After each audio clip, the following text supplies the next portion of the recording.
आज के समय में इंसान का सबसे बड़ा साथी उसका मोबाइल फोन बन चुका है। सुबह उठते ही सबसे पहले हम फोन देखते हैं, रात को सोने से पहले आखिरी बार फोन चेक करते हैं। ये फोन हमारे लिए एक साधन था, ज्ञान प्राप्त करने का, संपर्क में रहने का, प्रगति करने का। लेकिन धीरे धीरे ये साधन हमें साध रहा है। आज की सबसे बड़ी सच्चाई ये है कि हम फोन को कंट्रोल नहीं कर रहे, बल्कि फोन हमें कंट्रोल कर रहा है। इसे ही कहते हैं आसक्ति, एक ऐसी अवस्था जहां वस्तु हमारे ऊपर शासन करने लगे। हिंदू धर्म में आसक्ति को सबसे बड़ी बाधा माना गया है, चाहे वो किसी इंसान से हो, वस्तु से हो, आदत से हो या प्रौद्योगिकी से। गीता में भगवान श्री कृष्ण कहते हैं, असक्तो ह्या चरण कर्म परमाप्नोति पुरुषः, अर्थात जो व्यक्ति आसक्ति के बिना कर्म करता है वही परम सिद्धि को प्राप्त करता है।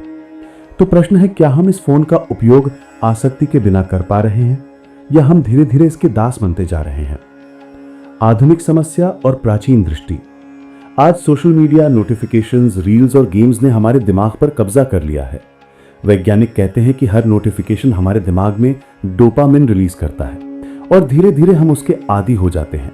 यही नशा है और यही आधुनिक मदिरा है।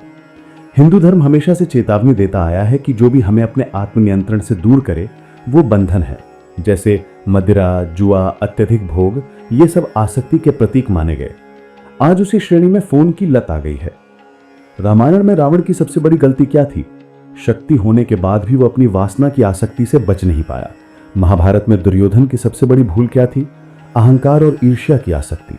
आज की हमारी गलती क्या है? फोन की स्क्रीन से बाहर ना निकल पाना। आत्मचिंतन का महत्व। गीता का सार यही है कि मनुष्य अपने मन और इंद्रियों पर नियंत्रण रखे।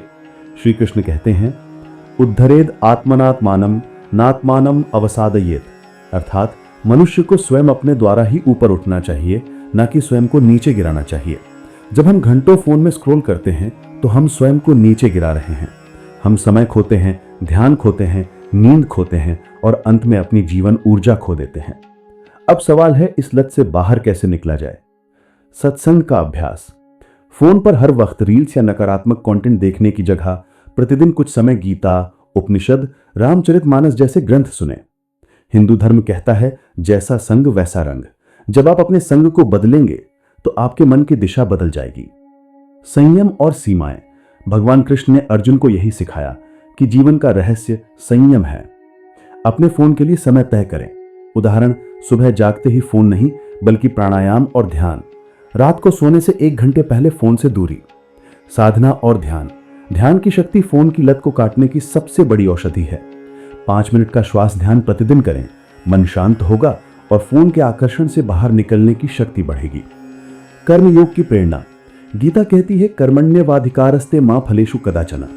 जब आप अपने जीवन का उद्देश्य कर्म में ढूंढेंगे तो फोन की लत स्वतः कम हो जाएगी। दिनचर्या बनाइए, लक्ष्य बनाइए, समय को सार्थक कार्यों में लगाइए। स्मरण। जीवन क्षणभंगुर है।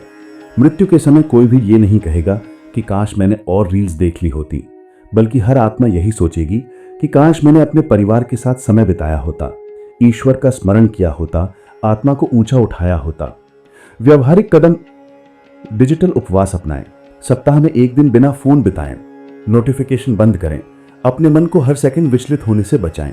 सुबह के पहले 2 घंटे और रात के आखिरी 1 घंटे फोन से पूरी दूरी बनाए रखें।